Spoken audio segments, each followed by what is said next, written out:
Y diga, ahora sí, entonces. Bienvenidas a todos y a todos. Adelante. Muy buenos días, compañeros, licenciada.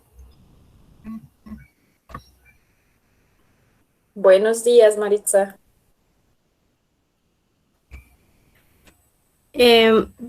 Primeramente damos inicio y nos corresponde hablar acerca del foro de cooperación, sí, perdón, Liga, ahí había habido un error de dedo, económica en la región del Asia y del Pacífico.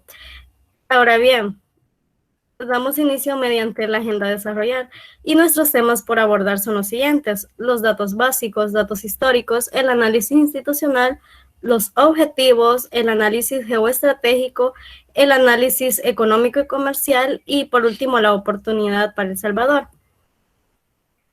Primero, iniciamos diciendo qué es APEC. Como ya antes se los había mencionado, APEC es el Foro de Negociaciones Económicas Asia-Pacífico y este consiste en ser el principal foro el cual permite facilitar el crecimiento económico, así también la cooperación técnica y económica, y también permite lo que es la facilitación y la liberalización del comercio en las regiones del Asia y del Pacífico.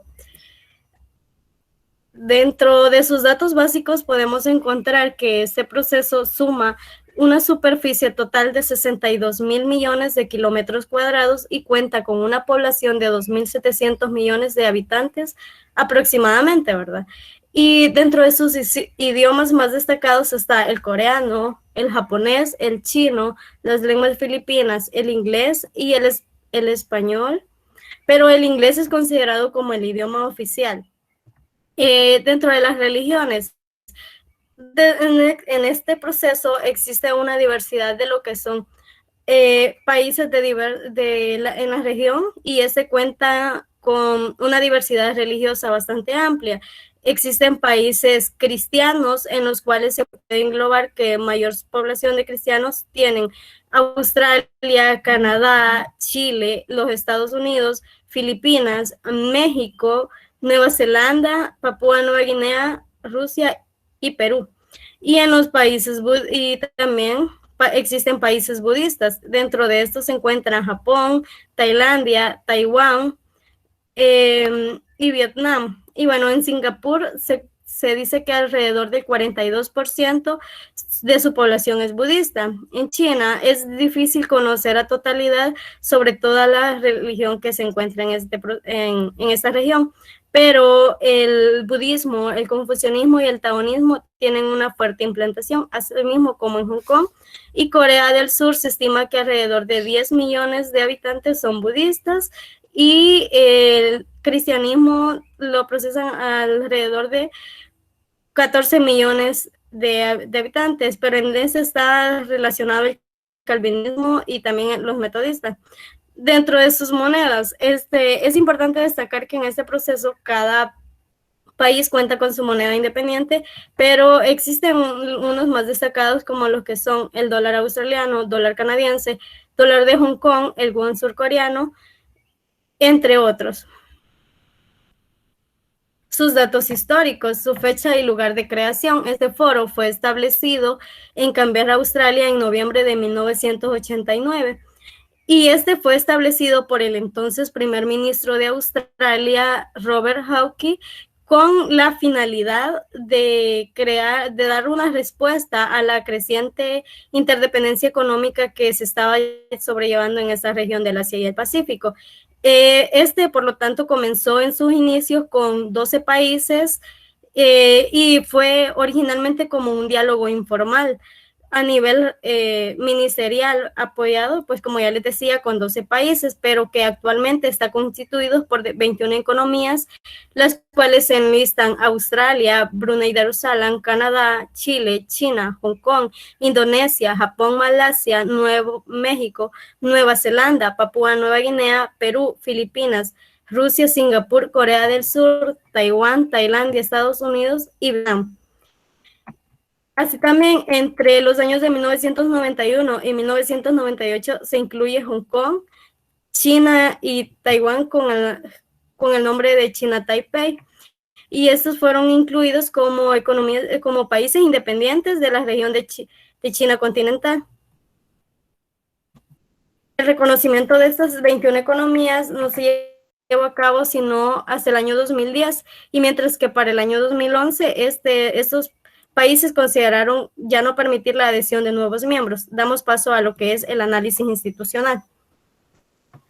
Buenos días, yo les voy a hablar sobre el análisis institucional. Este se refiere a una serie de cumbres que se realizan anualmente por los jefes de Estado y de gobierno de las 21 economías que participan en la PEC. Estas son diferentes de niveles y efectúan distintas recomendaciones a los líderes económicos y a desarrollar las actividades encomendadas por los años anteriores. Estas también se dividen en distintas reuniones, las cuales son las reuniones de líderes económicos de la PEC, la cual los líderes de las 21 economías, miembros del foro, se reúnen para abordar el trabajo del año en torno a las prioridades definidas, los principales resultados y definir el más alto nivel de directrices a seguir por el foro. Estas emiten una declaración la cual destaca el trabajo realizado bajo las prioridades del año, los principales resultados y entregables logros y también la situación mundial del momento. También se realiza cómo será el futuro respecto a cómo se moverán las influencias en el mundo. Luego está la reunión conjunta de ministros de Relaciones Exteriores y de Comercio, AMM, en el cual los ministros se reúnen unos días antes del retiro de los líderes para abordar y discutir las temáticas más relevantes del foro, revisar los principales resultados del año y establecer los lineamientos de trabajo para los comités y los grupos del foro. Estas también emiten una declaración ministerial conjunta que recorre los mayores logros del año, así como las instrucciones y los lineamientos hacia los grupos de trabajo y los comités. También está la reunión de los ministros responsables de comercio, que son MRT, en el cual los ministros se reúnen anualmente con el fin de avanzar con la agenda de comercio e inversión, con miras de profundizar la integración económica regional de la PEC. Luego está la reunión de ministros de finanzas, que es el FMM, en donde abordan temáticas macroeconómicas y financieras de la región, así como las prioridades de los miembros en materia de política financiera a nivel doméstico y regional. Luego está los ministeriales sectoriales, en la cual las economías anfitrionas tienen la prerrogativa de definir las reuniones ministeriales sectoriales para llevar a cabo durante un año, lo cual generalmente va en línea con sus intereses domésticos y las prioridades definidas por el año del anfitrión de la PEC. Luego está la SOM, que son las reuniones de altos representantes de la PEC. Estas ejercen el rol de dirigir el trabajo técnico del foro, tanto a nivel de los comités como de los grupos de trabajo. En esta abordan y discuten temáticas más relevantes del foro y también instruyen a los comités y los grupos a seguir los lineamientos y las prioridades.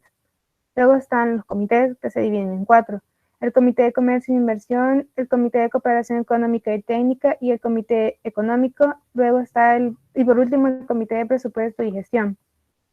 Luego está los grupos de trabajo, que en total tienen más de 70 grupos y subgrupos de trabajo que realizan distintas temáticas y se reúnen entre 1 a 3 veces al año.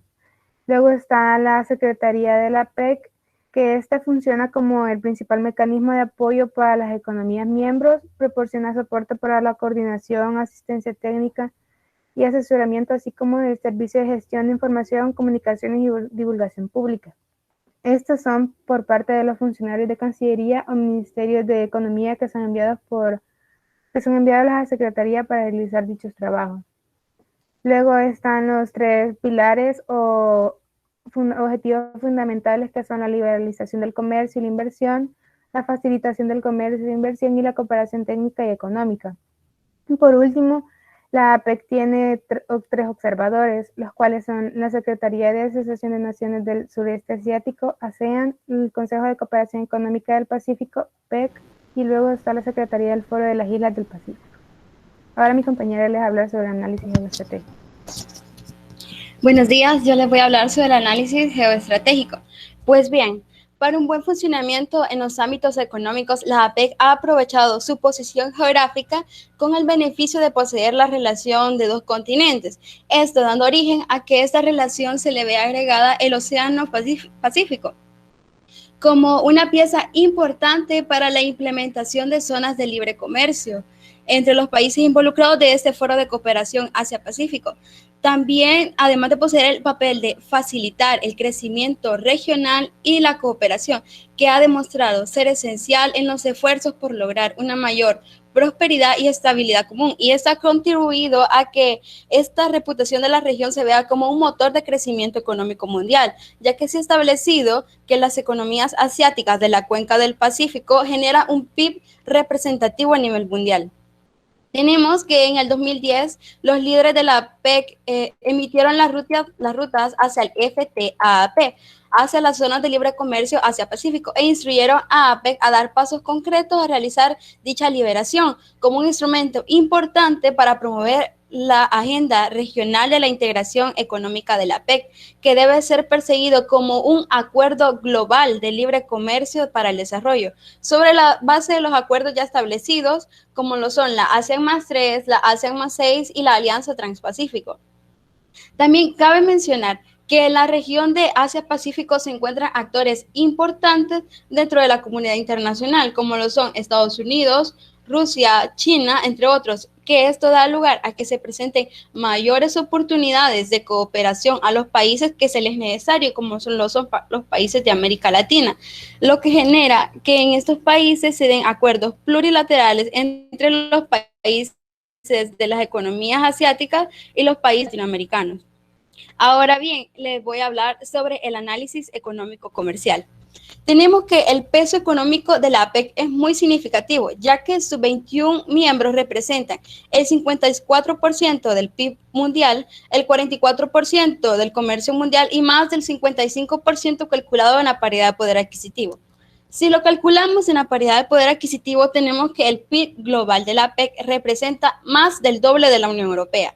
También tenemos que la República Popular de China por sí sola representó casi la mitad del total de Asia y el Pacífico en términos de paridad de poder adquisitivo.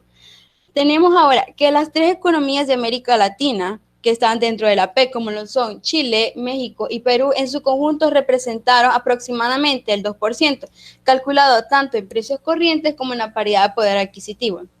También hay que tener en cuenta que en la PEC están integrados tanto economías desarrolladas como economías en desarrollo, con grandes diferencias del PIB per cápita y en términos nominales.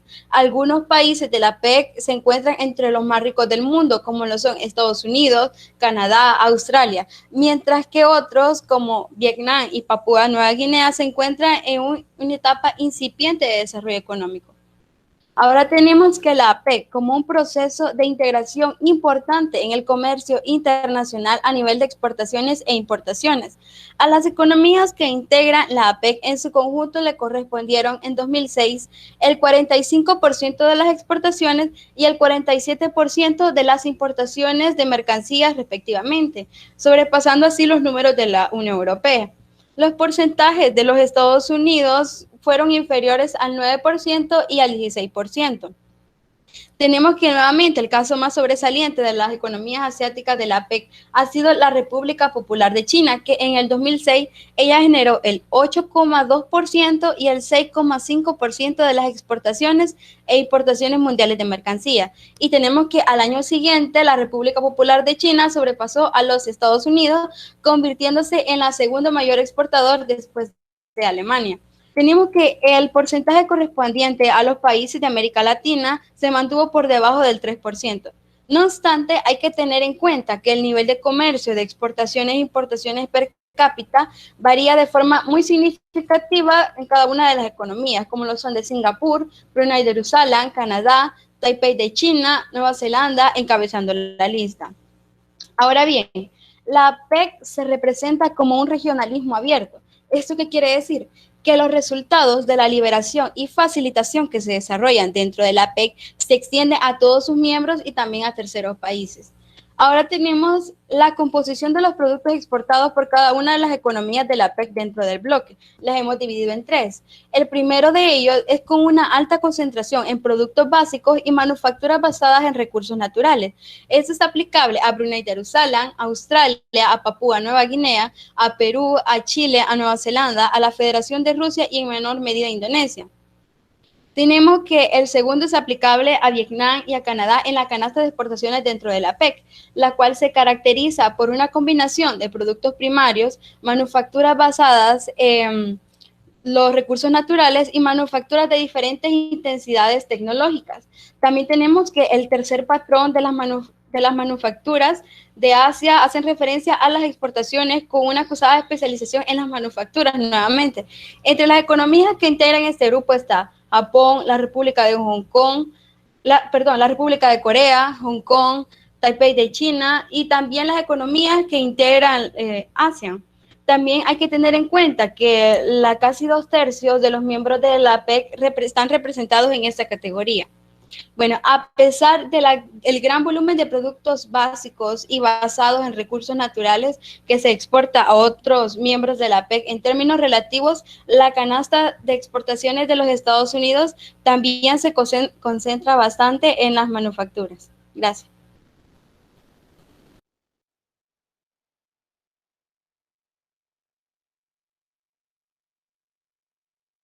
Bueno, primero, para finalizar, antes de considerar si este proceso genera una oportunidad o no para El Salvador, como antes se mencionaba, que este proceso está caracterizado principalmente por lo que es el regionalismo abierto, así también por que se encarga de lo que es la liberalización de comercio también, aunque a pesar de que anteriormente mi compañera decía, existen varios países que exportan lo que son productos agrícolas, pero esto también dentro de este proceso se encuentra bastante restringido. ¿En qué sentido? En que alrededor de lo que son estos productos agrícolas, su porcentaje arancelario cuesta el doble de los productos que no son considerados del rubro agrícola, lo cual genera en sí lo que es una brecha bastante limitada hacia lo que son las economías consideradas como las más débiles dentro de este bloque de la región del Asia y Pacífico, por lo que también podemos considerar que este proceso no sería directamente una oportunidad para El Salvador, porque como sabemos, a lo largo del tiempo, El Salvador se ha caracterizado principalmente por exportaciones hacia lo que son la agricultura y las manufacturas. Y es por eso de que en lugar de que El Salvador pudiera generar grandes beneficios, esto lo que le traería sería una situación bastante desventajosa y tendría que pagar aranceles bastante elevados por exportar sus productos en esta región. No obstante, eso no quiere decir que El Salvador no pueda tener relaciones en materia de política exterior y tal vez también económicas y comerciales con productos miembros de la PEC, como es el caso que podemos ver que actualmente ha fortalecido sus relaciones con lo que es China.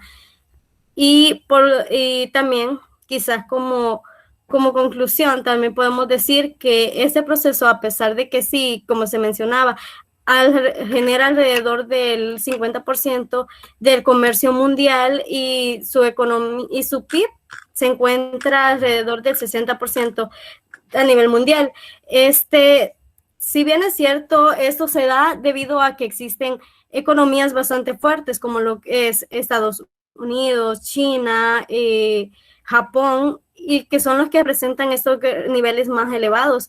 Pero, ¿qué pasa con las economías que están en vías de desarrollo? Estos se ven afectados, ya que esto lo que genera para ellos es como de cierta manera, un estancamiento y no les permite crecer al mismo nivel que nosotros. Por eso, de cierta manera, estos se ven afectados y nosotros por ello consideramos que esto no representaría directamente una oportunidad para El Salvador. Y esa es toda nuestra participación. Agradecemos mucho su atención y esta participación estuvo a cargo de Paulina Rodríguez, Daisy Hernández y mi persona, Maritza Rivera. Muchas gracias. Bueno, muchísimas gracias por su presentación.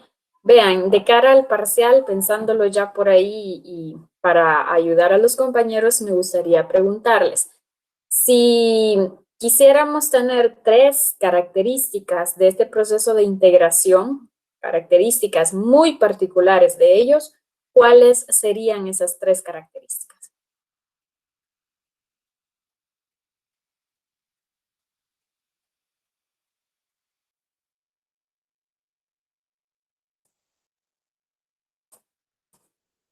Yo mencionaría una, que sería que bueno, esta reunión, este proceso se realiza por parte de reuniones anuales y no es prácticamente como que tiene una institución ya establecida, solamente tiene una que es la secretaría, pero las demás son reuniones que se hacen anualmente o 3 veces al año. Ok, entonces estamos hablando de que no tiene una estructura institucional formal, ¿verdad? A diferencia de lo que sí vemos con Europa, con los países, o con los procesos de América también. Bien, ¿qué otra?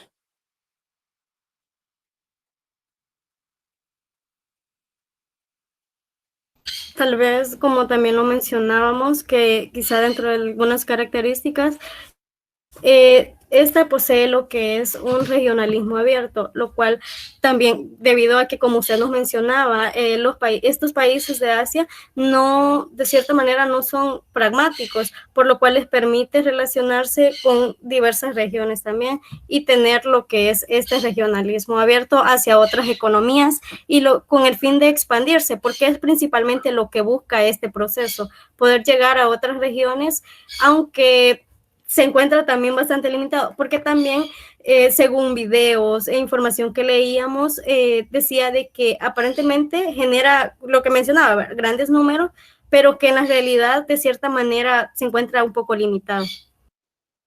Bien, entonces le sumamos el tema del regionalismo abierto. Esta región predomina mucho una concepción de regionalismo en la que los países optan por un enfoque multilateral en cuanto a su política comercial exterior y básicamente se fundamentan en,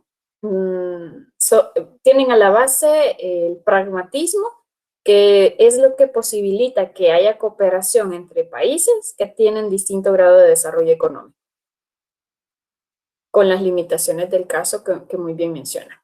Bien, ¿qué otra? También podemos decir que se basa también en lo que, como mi compañera mencionaba, quizás como los pilares, ¿verdad?, de la cooperación técnica y económica, porque si bien es cierto también, dentro de este proceso, como a medida que va avanzando, así va avanzando en tecnología, es por eso que estos países también tienen que preocuparse por ellos también generar avances tecnológicos y económicos y quizá también con la finalidad de mejorar lo que es la liberalización del comercio y a su vez también ser más atractivos en lo que son las inversiones para su país. Ok, le ponen mucho énfasis al tema de la liberalización comercial y a la facilitación de los flujos de inversión en los países. Bien, muy bien. Nos quedamos con esas 3 y las demás tal vez nos da tiempo de comentarlas al finalizar la clase. Gracias, equipo. Siguiente equipo, ¿ya están listos?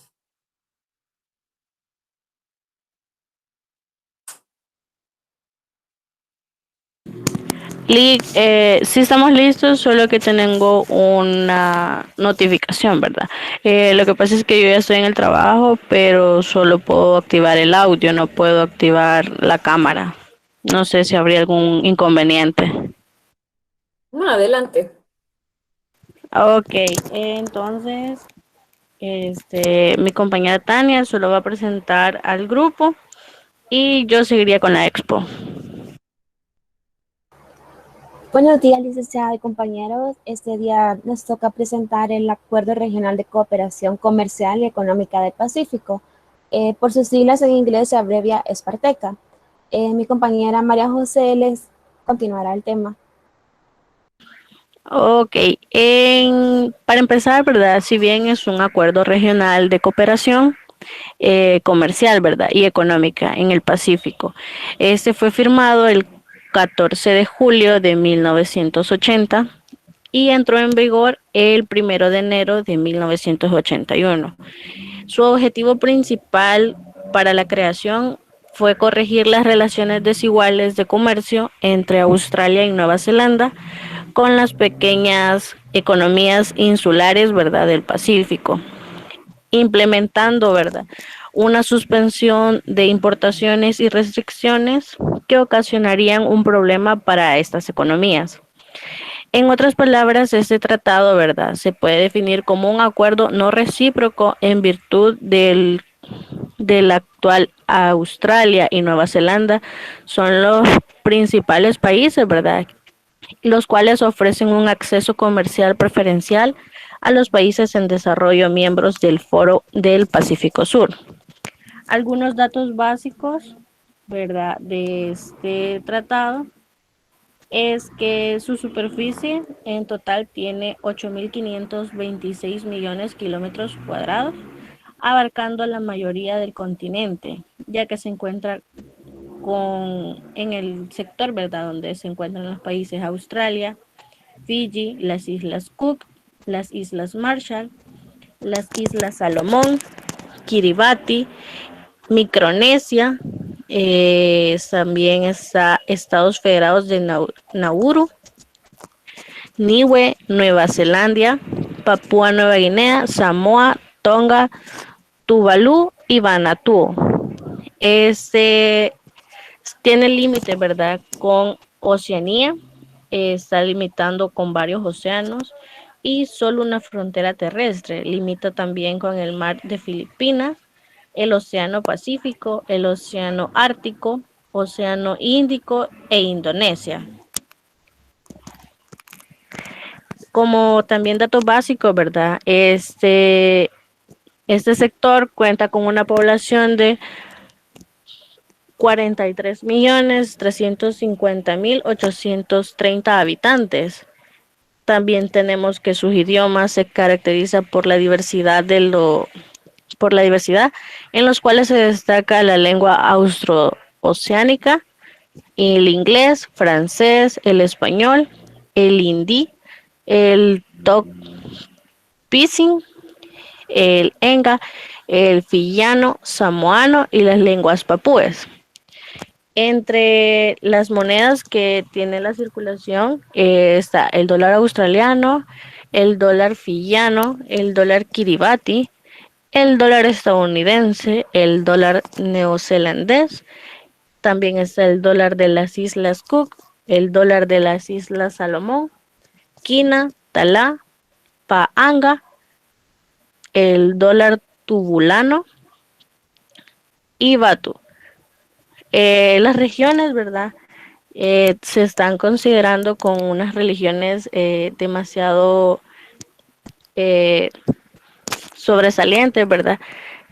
Con el protestantismo, tanto el catolicismo, ¿verdad?, el cristianismo y la iglesia Tuvalu. Bien, ahora con los datos históricos. Si bien lo que permitió que Esparteca se pudiera hacer realidad fue la historia detrás de los países pertenecientes al Foro del Pacífico Sur, principalmente los orígenes de los pobladores de esta región, la geografía, economía y política de los rasgos culturales. Como les mencioné al principio, este tratado, ¿verdad?, se firmó el 14 de julio de 1980 y entró en vigor en 1981, el 1 de enero. Y surgió gracias a la estrecha relación histórica y geográfica, tanto como económica y política, que tienen los países de Oceanía. Bien, continuando con el análisis institucional, se sustentó, ¿verdad?, la creación de Esparteca fue con el Foro de las Islas del Pacífico, conocidas por sus siglas en inglés FIC, ya que los principales países pertenecientes a este tratado, ¿verdad?, son los que están suscritos al Esparteca, y dado la cercanía, amistad y por ser parte del foro, es el que se logró el acuerdo, es lo que logró que el acuerdo se convirtiera en una realidad, el cual impulsado, ¿verdad? Impulsando el desarrollo económico y social de los países del FIC. Las instituciones que forman parte, ¿verdad?, de Esparteca son importantes, la mayoría, para los países principales. Como les dije al principio, son Australia y Nueva Zelanda, que se apoyan en estas como comités asesores que se reúnen con el Consejo de Gobiernos australianos y con la Comisión de Productividad como órganos de control y regulación. Los principales objetivos de este acuerdo que se plantean, uno de ellos es alcanzar progresivamente en favor de los países insulares del Foro del Pacífico Sur el acceso libre y sin restricciones con deber a los mercados de Australia y Nueva Zelanda sobre la más amplia gama de productos como sea posible. También otro de los objetivos del acuerdo es acelerar el desarrollo de los países insulares del foro, en esta particular a través de la expansión y diversificación de las exportaciones a Australia y Nueva Zelanda. Otro de los objetivos, ¿verdad?, es promover y facilitar la expansión y la diversificación a través de la eliminación de las barreras comerciales. Está también fomentar el crecimiento y la expansión de las exportaciones de los países insulares a través de la promoción de la inversión de estos países. Y como último objetivo es promover una mayor penetración de las exportaciones de los países insulares en los mercados de Australia y Nueva Zelanda a través de las medidas tales como la cooperación en la comercialización y la promoción de los productos en los países. Y está también un último objetivo, el promover la cooperación económica, incluida la cooperación comercial, industrial, agrícola y técnica.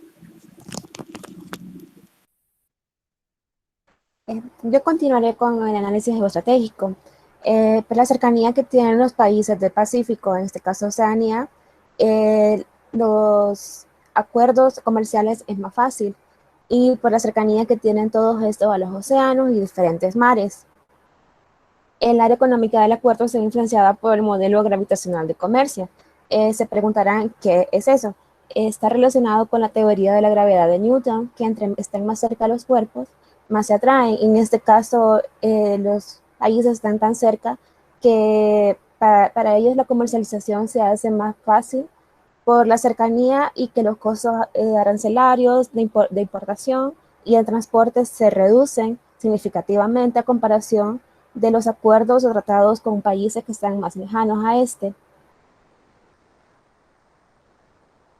El principal objetivo de Esparteca es crear un comercio libre de barreras arancelarias o restricciones al comercio, fomentando las preferencias arancelarias con los países parte de Esparteca, promoviendo la participación económica de países con bajo PIB, tales como Kiribati y diferentes islas que no han podido explotar sus recursos de manera significativa, y que países inversores como Nueva Zelanda y Australia se encargan de invertir principalmente en esas economías para diversificar sus movimientos de industria. Australia y Nueva Zelanda toman en base el principio de la cooperación económica, apoyando a todos esos países para que Oceanía se convierta en una región con mayor movimiento económico interno principalmente, y todos los países parte de Esparteca no solamente mueven sus economías a nivel externo o a otros países, También entre ellos se ayudan y las preferencias arancelarias se basan en quitar las restricciones económicas y poder importar y exportar diferentes productos sin problema. Kiribati, que como ya había mencionado, es de los PIB más bajos de la historia. Tiene un gran movimiento de exportación de mariscos, peces y de la industria agro, pero Nueva Zelanda y Australia han declarado que es un país fuerte con respecto a este sector, pero que no tiene la suficiente inversión para poder mejorar su infraestructura. Por esto mismo se han encargado de mejorar la logística y con ello mismo la infraestructura para que las importaciones, exportaciones y transportes se mejoren en todos estos países y pueda dinamizar su economía. Las exportaciones se han aumentado en los países miembros del tratado y con lo mismo la mejora de la infraestructura y apoyar al sector industrial, la mediana y pequeña empresa para dinamizar las economías pequeñas y generar mayores ingresos para estas.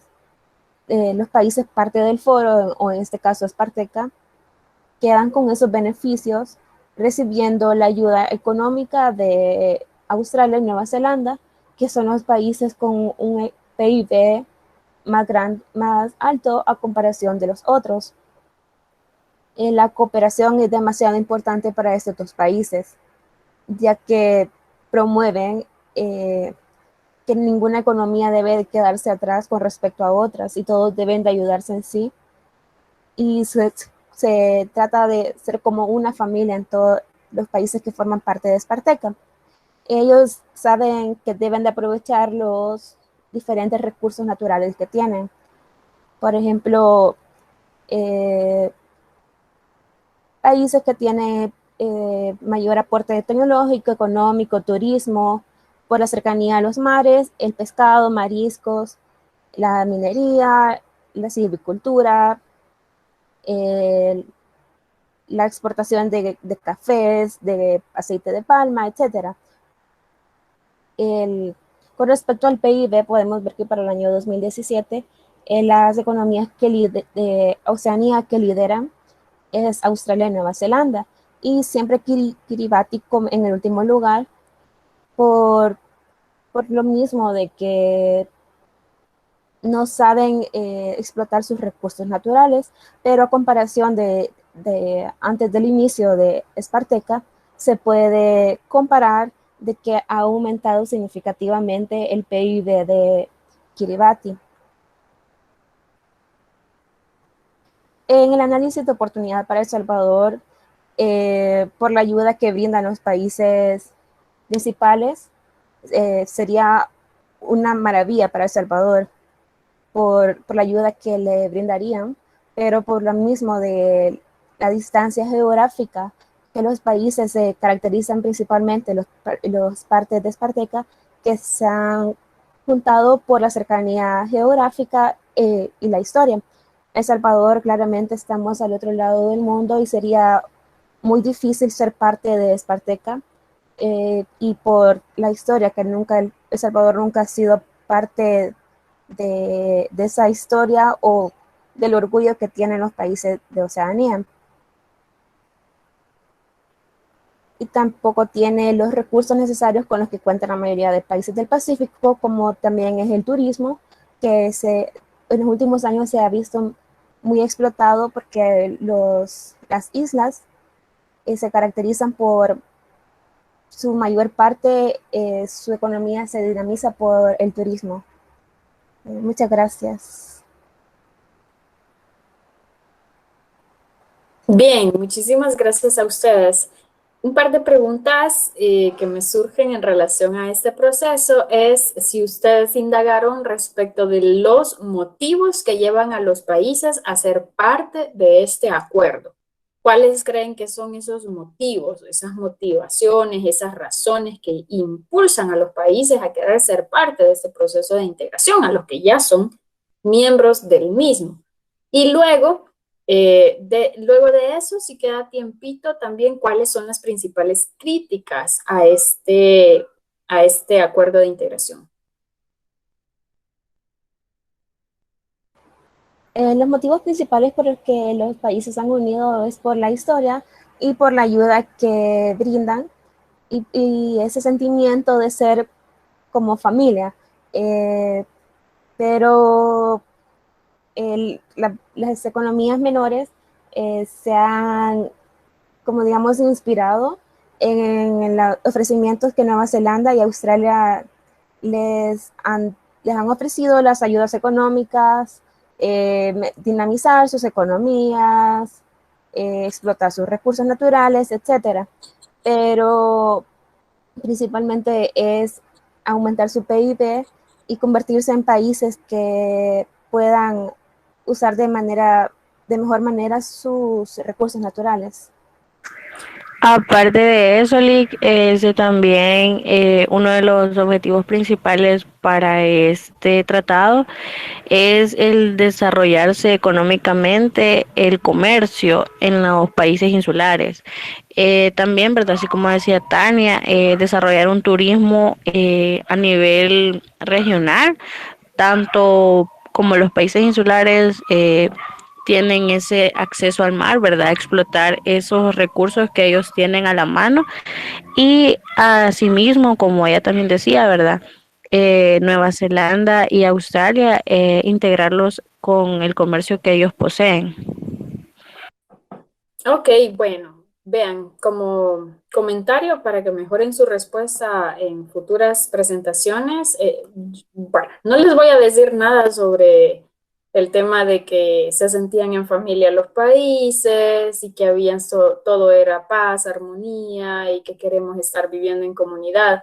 Yo creo que ese tipo de respuestas de pronto es lo que se lee y es lo que se presenta así bonito en las páginas oficiales, pero quizás de lo que se espera de ustedes es que vayan a ver cuáles son las realidades objetivas de los países que les llevan a ser parte de un proceso. Y ya hacia el final enderezaron su respuesta porque ya hacen referencia a cuáles posiblemente son los beneficios para cierto grupo de países. Ustedes muy bien mencionaron que este acuerdo es un acuerdo no recíproco.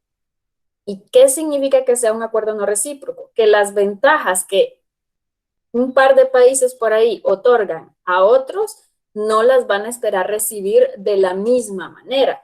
Esto, fíjense que tiene que ver con el tipo de países que están integrados en el marco de la Esparteca, porque por una parte tienen a Australia y a Nueva Zelanda, que son, bueno, Australia prácticamente un continente casi que es solo, por su dimensión territorial y ya no digamos su desarrollo económico. Nueva Zelanda también, que tiene muy buenos niveles de desarrollo económico, pero que no se compara con las posibilidades que tienen los países insulares del Pacífico, que entre otras cosas, aparte de los desafíos que representa para estos el cambio climático y el hecho de que en algún momento puedan desaparecer dado el incremento del nivel del mar, es una de las amenazas que está ahí constante. También, por sus dimensiones territoriales, vemos que tienen mercados que son pequeños, que tienen bases de producción que son también bastante limitadas. Tienen un sector privado que es muy limitado también. Entonces, todos esos elementos, si los queremos ver, plantean un panorama difícil si estos países buscan elevar sus niveles de desarrollo económico. Por lo tanto, ahí hay razones objetivas que les llevan a buscar como una manera de sobrevivir, ¿no? Como una manera de complementar también sus economías, buscar asociarse a otros países que sí les permitan tener algún tipo de intercambio comercial y cómo no, ¿no? En el caso de Australia y Nueva Zelanda, que van a ser esos países que van a complementar a estos pequeños países insulares. Entonces, esos elementos objetivos ahí están y es como lo más lógico, ¿no? Lo más rápido que podríamos comentar. En cuanto a las principales críticas, les voy a ayudar con eso. porque me gustaría comentarlo para todo el grupo de todas maneras, tiene que ver con el tema de las reglas de origen. ¿Se acuerdan ustedes que lo vimos en clases? Hay un tema y es que sí, ¿verdad? Aparece Australia y Nueva Zelanda y dicen, ok, nosotros vamos a apoyar a estos países insulares porque nos interesa que se desarrollen. Ok.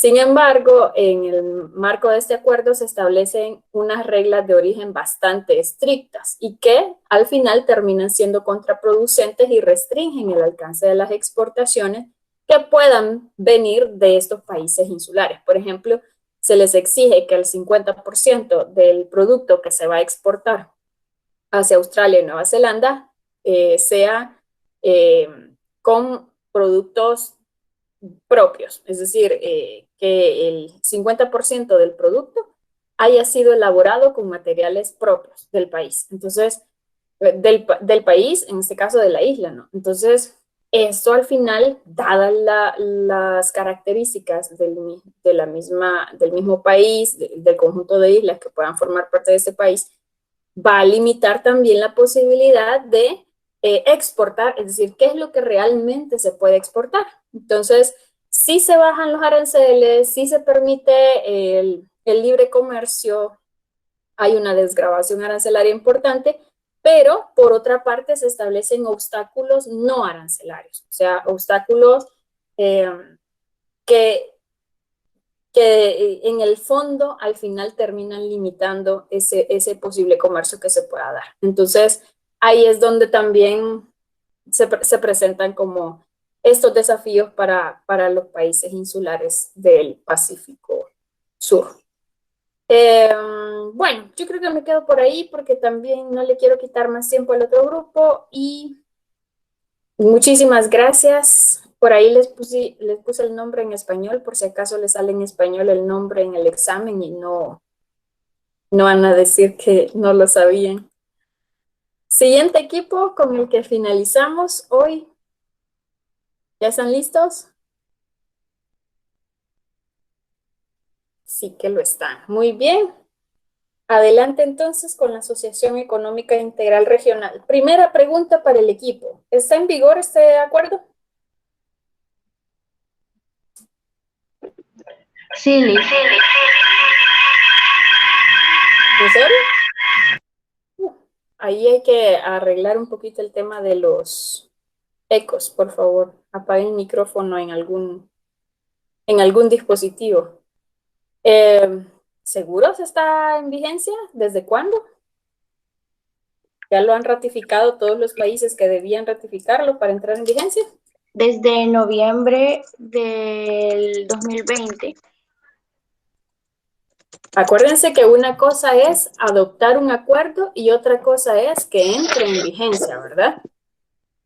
Una vez que ha sido ratificado por tanta cantidad de países. Bueno, los voy a dejar por acá. Adelante, pues.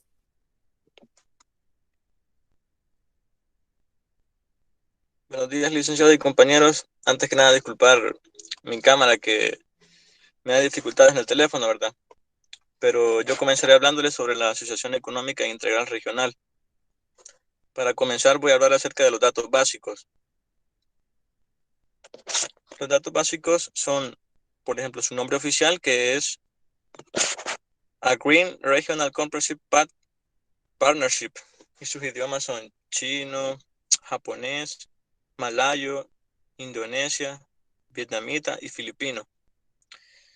Su superficie es de 22.4 millones de kilómetros y su población es más de 227 millones de personas. Las monedas que ocupan son el dólar australiano, el dólar de Brunei, el riel camboyano, la rupia indonesia, los yenes japoneses, el won surcoreano. Y en las religiones, ellos se basan en el hinduismo, el budaísmo, el taoísmo y el confucianismo. A continuación, mi compañera Tania seguirá comentándoles un poco más. Perdón, Marjorie.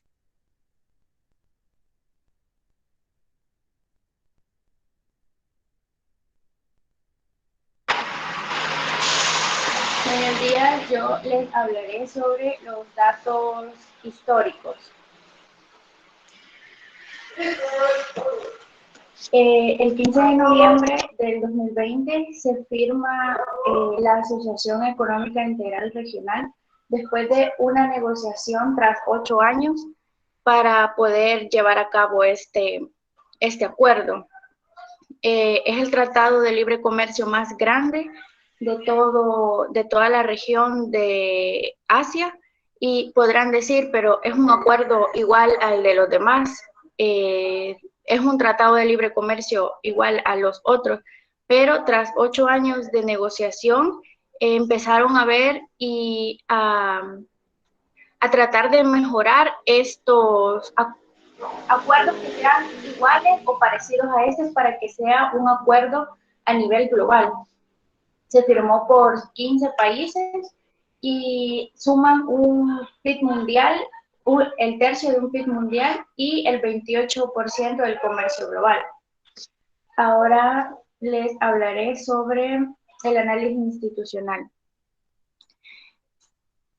Para una de las instituciones importantes para este acuerdo es la ASEAN, que este es el acuerdo de 10 países de la Asociación de Países del Sudeste Asiático, donde ya tenían por objetivo quitar o liberar la economía en este bloque, no poner trabas arancelarias y querían el libre tránsito de productos. En 2008 se le agrega China, Japón y Corea del Sur y forman el CIAN+3, que en 2020 se unen todos como la Asociación Económica Integral Regional. En la siguiente lámina, por favor. En el análisis geoestratégico podemos ver ese mapa que tenemos ahí, que es de los países que están configurados la Asociación Económica Integral, y podemos ver que China tiene con ellos dos de las economías más cercanas a Estados Unidos, que sería Japón y Corea del Sur. Este tratado se posiciona como el más grande, no solo porque las economías que están integradas en sean las economías con el PIB más grande de Estados Unidos, de Asia, sino que también porque junta o une economías que son muy cercanas a Estados Unidos. China no quiere ser el líder del mundo, pero sí quiere que su economía sea la mayor economía del mundo. Se decía que Estados Unidos, cuando se salió de Estados Unidos, quería un tratado similar a pero él se salió porque él buscaba solo el multilateralismo y el proteccionismo. Más en la crisis de la pandemia, Estados Unidos decidió retirarse porque eso le afectaba a su economía. Y fue donde recordamos todos los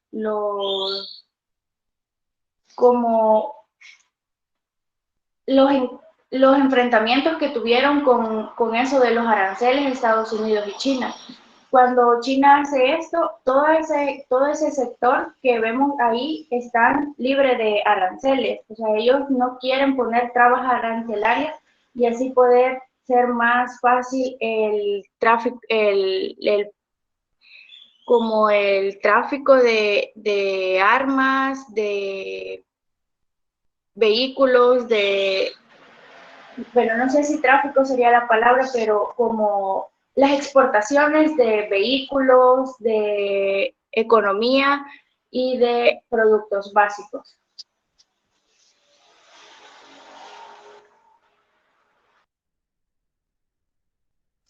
A continuación yo les hablaré acerca del análisis económico-comercial. Antes que nada debe destacarse que el acuerdo llega en un momento en que la globalización y el multilateralismo se enfrentan a múltiples cuestionamientos a nivel mundial, ¿verdad?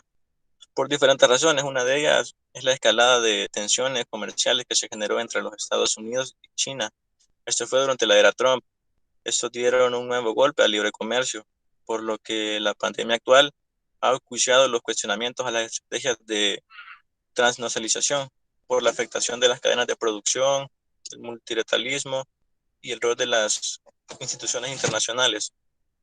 El objetivo a fin es conseguir una apertura de los intercambios comerciales y para ello se prevé la eliminación del 90% de las barreras arancelarias en este grupo de países. También aborda asuntos como la economía digital, la propiedad intelectual y la uniformización de las reglas administrativas.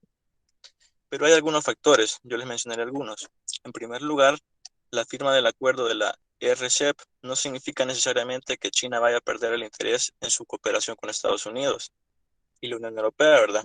En segundo lugar, las barreras existentes en la integración económica de Asia son mucho más numerosas que las que tuvo que hacer frente a la Unión Europea o a la zona de libre comercio de América del Norte, el TLCAN. Como la RCEP presenta aproximadamente una cuarta parte del comercio mundial y un tercio de la población mundial, el acuerdo está compuesto por 15 miembros. Estos buscaban incluir inicialmente también a la India, pero la Nueva Delhi decidió al final no unirse al bloque y la inclusión de la India incluso habría allanado el camino para que los países crearan un bloque que incluyera a la mitad de la población mundial. En términos de tamaño económico, la RCEP supera a otros bloques económicos regionales. Un ejemplo claro sería el acuerdo de Estados Unidos con México, Canadá, en sus siglas abreviadas USMCA, que este tratado permite reducir los costos para promover el intercambio de bienes entre los tres países. Este acuerdo es una ampliación al antiguo Tratado de Libre Comercio de Canadá y Estados Unidos.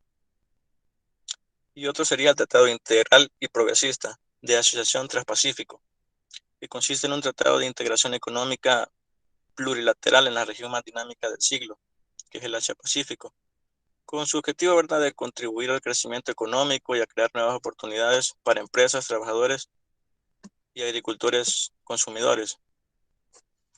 Por otra parte, las exportaciones de Corea del Sur a las naciones miembros llegaron en 2019, cerca de los 89 millones de dólares, mientras que las destinadas para la CPTPP alcanzaron 120 millones de dólares. Ambas situaciones se situaron por debajo de los 269 millones de dólares de bienes enviados a las naciones de la RCEP. El acuerdo es significativo. ¿Qué quiere decir esto? Que acelera los esfuerzos de Corea del Sur para reducir barreras comerciales en medio del proteccionismo que se avecina, provocado por la guerra económica china-estadounidense, junto a la fricción comercial entre Seúl y Japón. No es probable también que la disputa comercial entre Pekín y Washington termine pronto, a pesar de que se considera que de forma generalizada que el presidente electo en estos momentos, Joe Biden, es más abierto al libre comercio en comparación que el presidente saliente Donald Trump, como les mencionaba anteriormente. Estados Unidos podría solicitar a Seúl que una el tratado del CPTPP en un futuro cercano, ¿verdad?, en una medida para construir su propia red comercial y de cadena de suministro. También el sector distribuirá de un comercio más libre de barreras en comparación de los TLC existentes y que la RCEP proporciona un mayor acceso al mercado extranjero a las empresas surcoreanas, como por ejemplo las de entretenimiento y juegos. Mientras tanto, Corea del Sur plantea mantener barreras altas para proteger sus sectores vulnerables bajo el medio acuerdo comercial.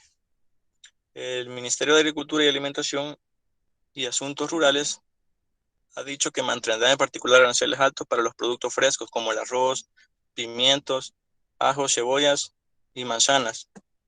Las exportaciones totales del país descendieron 3.6% interanual en octubre debido a la cantidad menor de días hábiles y el sufrimiento del virus que ha afectado demasiado. Corea del Sur había disfrutado en febrero de un incremento del 4,5% de sus exportaciones, lo que supuso el primer repunte interactual en 14 meses, antes de sufrir las consecuencias económicas en toda la regla de la pandemia, ya que las exportaciones volvieron a caer en marzo, dado que el aumento de numerosos casos del COVID-19 en todo el mundo, y ese ritmo se desacelerizó aún más, desplomándose un 0.25% en abril y un 23,6% en mayo.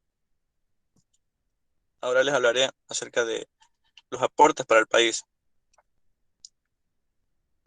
La RCEP es el acuerdo comercial más grande de la historia, alcanzando un 30% del PIB mundial. Si El Salvador formara parte de este acuerdo, le favoreciera las importaciones, se tendría la capacidad de importar productos con un costo arancelario mucho menor en relación a otros productos que entran al país. Pero este acuerdo tiene como objetivo levantar la economía tras la caída por la pandemia, como les mencionaba anteriormente. Esto ayudará al país en cuestión de levantar el PIB, ya que en estos momentos se está viendo afectado como todos los países a nivel mundial. Pero como un aporte yo quise investigar más, ¿verdad? Cómo afectaría en América Latina como un dato extra. Y investigué que el comercio bilateral entre Asia y América Latina ha crecido de forma continua en las últimas décadas, pero que la integración entre ambas regiones tiene mucho margen de mejora. Y a corto plazo el RCEP puede causar algún desvío comercial y limitar el crecimiento en el comercio entre América Latina y Asia. Pero sin embargo, las normas comunes harán más fácil para las compañías en América Latina que con su presencia en Asia hacer negocios ahí. Desde el punto también de vista comercial entre América Latina y China, China explotó en los años 2000, lidiando casi una exclusiva por el rápido crecimiento de China y su necesidad de materias primas. Los países de las regiones han buscado una mayor integración con Asia en general, no solo con China, sino en particular con Japón, Corea del Sur e India.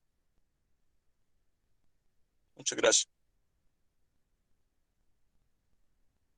Bueno, cerramos la exposición y todavía nos quedan un par de minutos para preguntas, así es que una de las preguntas que me gustaría hacerle es acerca de los temas que se abordan en el caso de este acuerdo.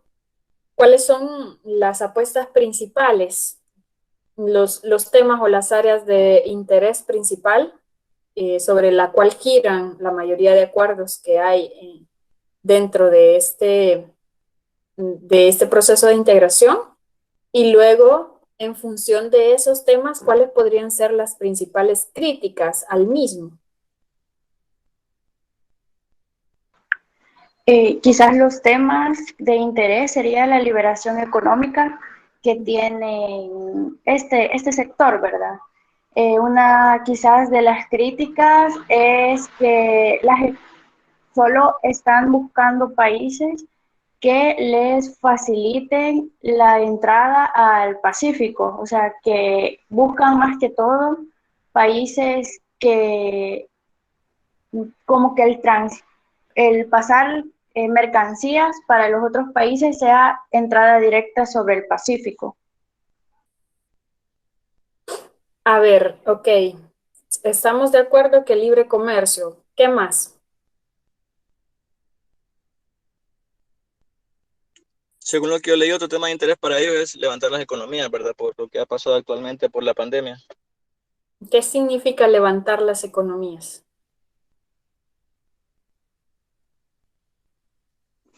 Pues según lo que yo investigué, Lick, era como en el sentido de las exportaciones, ¿verdad? Hacer que fueran un poco más fácil para que hubiese un mejor margen de ganancia, porque hay varios países de los que tienen muchos bloqueos, entonces no pueden circular como ellos quisieran, ¿verdad? Sus productos necesitan, les sale más caro enviarlos y venderlos que tener un acuerdo, ¿verdad? Para hacer esa liberación de productos. Entonces, volvemos a la misma que es liberalización comercial, lo que dijo su compañera. Aumentar exportaciones, facilitar las exportaciones, las importaciones entre estos países, o sea, liberalización comercial. ¿Qué más?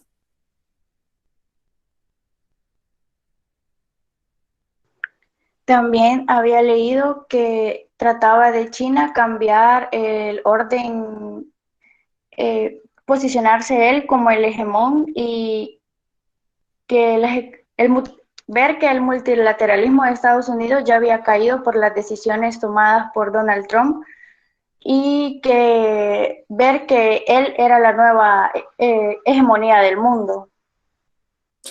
Eso estaría bueno mencionarlo si la pregunta fuera como cuál es la dimensión geopolítica, el análisis geopolítico del proceso, ¿verdad? Ya en función de otros actores a nivel internacional, qué significa la creación de un bloque de estas dimensiones.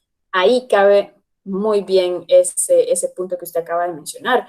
Pero yo les estoy preguntando algo súper sencillo, no se eleven tanto, es cuáles son los temas principales que se abordan dentro de este proceso, o sea, sobre qué versaron esas negociaciones, o sea, ya dijeron comercio, ¿qué pasó? Por ejemplo, Sería medio también, ambiente, de pronto.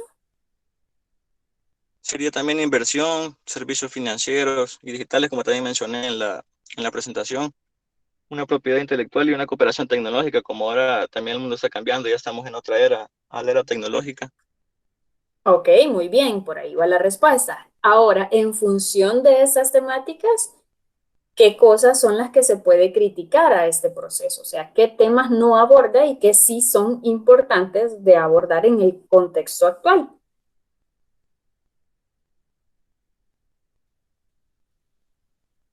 ¿No? Yo, pero yo también estaba leyendo que aunque ellos querían levantar la economía tras la pandemia, ellos no se basaban en temas de salud. El tema de salud no era un tema importante en sus negociaciones. Ok, bueno. Bueno, yo ya les andaba dando también una pista en relación a las temáticas que no abordan. Por ejemplo, temas de medio ambiente.